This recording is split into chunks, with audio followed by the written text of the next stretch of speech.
Hello everyone. We are exchange students in Mexico and have gained a lot of knowledge about Mexican history in these 6 months. And we would like to share it with you. For example, did you know that Mexico only became independent 200 years ago? What, really? I didn't know that at all. Can you tell me more about it, please? For sure. That's exactly why we, Matthias Bonstels, David Schumacher and Joel Barth, are doing this podcast today, in which we want to bring you closer to the War of Independence from Mexico.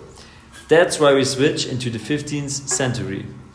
And in the 15th century, Spanish troops discovered the continent of America and were commissioned under the Spanish crown to make what is now Mexico, a Spanish colony.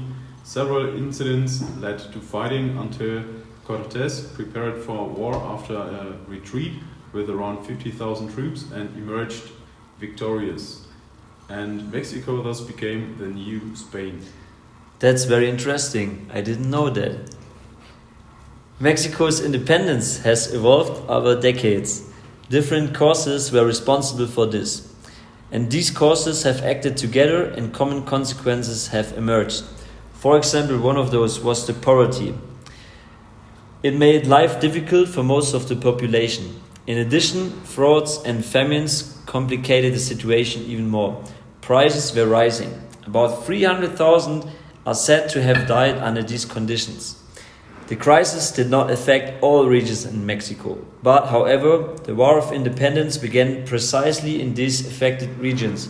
These included Guanajuato, Querétaro, San Potosí, and Michoacán. As well, the social inequality of different ethnic groups in New Spain was one of the most decisive features for the War of Independence. The different groups included the Creoles, Spaniards in the peninsula, the Castas, indigenous people, and Africans. Towards the end of the colonial period, more than 50% belonged to the indigenous group, which remained true their culture and custom. During this time, they suffered severe discrimination. There were also a lot of other causes for the War of Independence, but due to time, we will skip them. After that, Miguel Hidalgo was a Mexican priest. He presented a modern, enlightened Catholicism. He only followed the instructions of his superiors to a limited extent. As a result of that, the rebellious Hidalgo was transferred to Dolores, a town in the state of Guanajuato. Through his religious and increasingly political ideology, Hidalgo created a steadily growing following. Due to the dominant Spanish occupation, the people of Mexico were becoming increasingly dissatisfied. They wanted an independent country. Hidalgo then started a revolutionary uprising. And for various reasons, however, the plan became public and the freedom fighters were forced to act immediately. Miguel Hidalgo rallied supporters for the Dolores region by ringing bells on the 16th September of 1810, today's Mexican Independence Day. With the repeated Viva Mexico, he called on his fighters to fight for independence. This cry is also common as Grito de Dolores. A deported Price became a rebel leader. With an army of about 600 armed men, he set out of Mexico's capital. From 600 men and a band of 80,000 rebel Mexicans was formed. Initially, the freedom fighters achieved considerable successes against the Spanish royalists. And at the end of October, the army stood in front of the capital and Miguel Hidalgo made their demands known. They wanted Mexican independence. They demanded the return of lands. So slavery was to be abolished and church power was to be limited. A few months later, however, the priest was arrested and executed for high treason against the kingdom and God in 1811. And Hidalgo was followed by other peasant leaders such as José María Morelos, Mariano Matamoros, and Vicente Guerrero. They led armies of indigenous and mixed races revolutionaries against the Spaniards and royalists. Spain was taken over by liberals in 1820, and the new government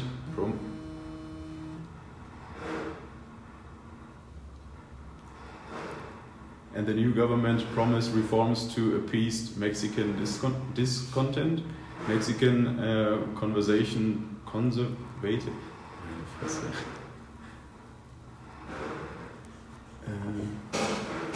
Augustin de Iturbide, leader of the royal powers, negotiated the Iguala Plan with Vicente Guerrero in 1821. Mexico was to become an independent constitutional monarchy, and the position of the Catholic Church was to be maintained. Mexicans with Spanish ancestors were to be considered equal to pure Spaniards. Mexicans with Indian blood should have fewer rights. Even more, the royal troops who were still against independence were defeated by Iturbide. The Spanish viceroy lacked money, provisions, and men, and was thus forced to accept Mexico's independence. With the signing of the Treaty of Córdoba on 24th August 1821, the new Spanish dependence on Old Spain ended. Iturbide became Emperor of Mexico. A year later, his rule ended in 1823, and a republic was established with Guadalupe Victoria as its first president. And the Mexican president, the current Mexican president Andrés Manuel López Obrador, he shouts out the famous grito to the people on National Day each year, and we are going to do it today. So, Viva la Independencia! Viva! Viva Miguel Hidalgo y Costilla! Viva! Viva José María Morelos y Pavón! Viva!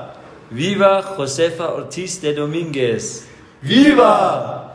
Viva Ignacio Allende! Viva! Viva Leona Vicario!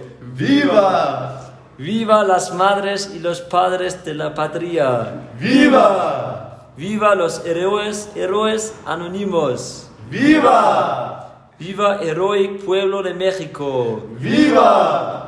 Viva las comunidades indígenas! Viva! Viva la libertad! Viva!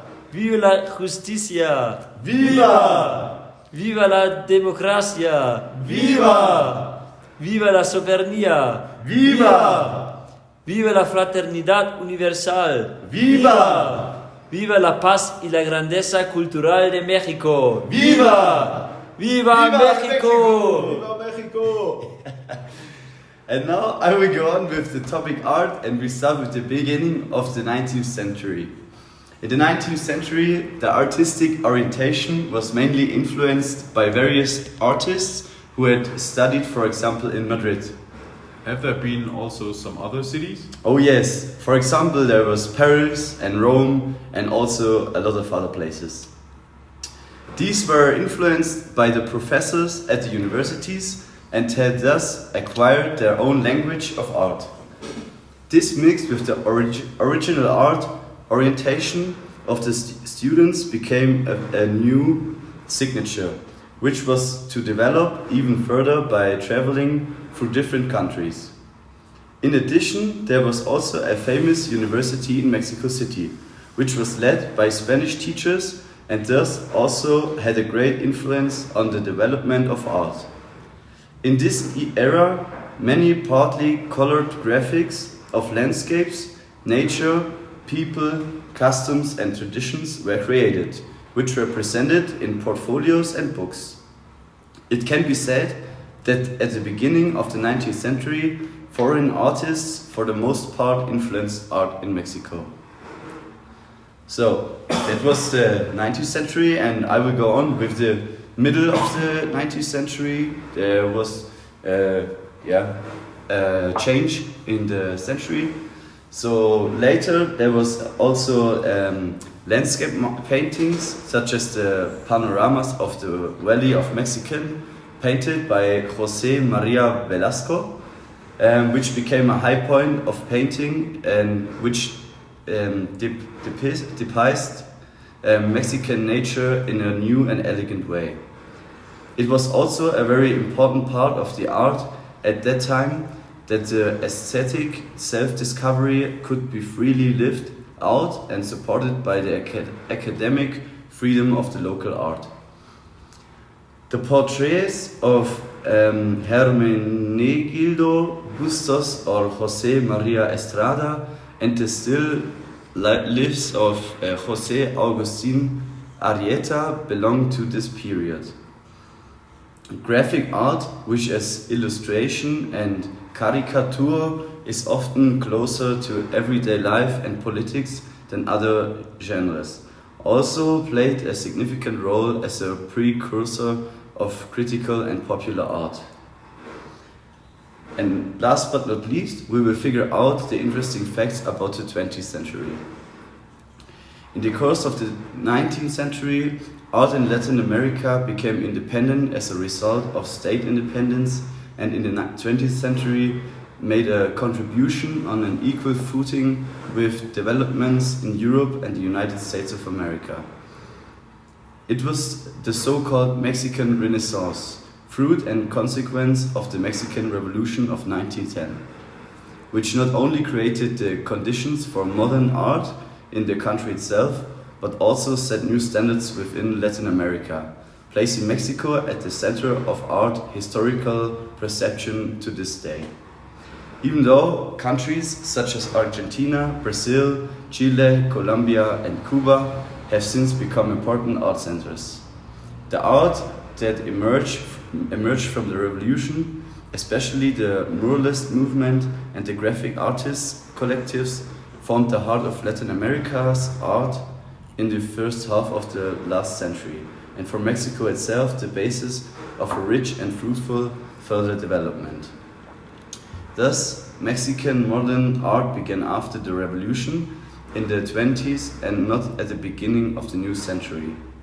It was decisively nourished by the drastic social and political changes after 1910, which released the country from its neo-colonial status under the dictatorship of Porfirio Díaz. This occurred exactly 100 years after the first important break in the country's cultural situation, the start of the independence movement in 1810, which eventually led to its secession from Spain in 1821. And now we are finished with our podcast. Thank you very much for your attention, and we hope we could tell you the Mexican history of the independence war in an interesting way. ¡Viva México!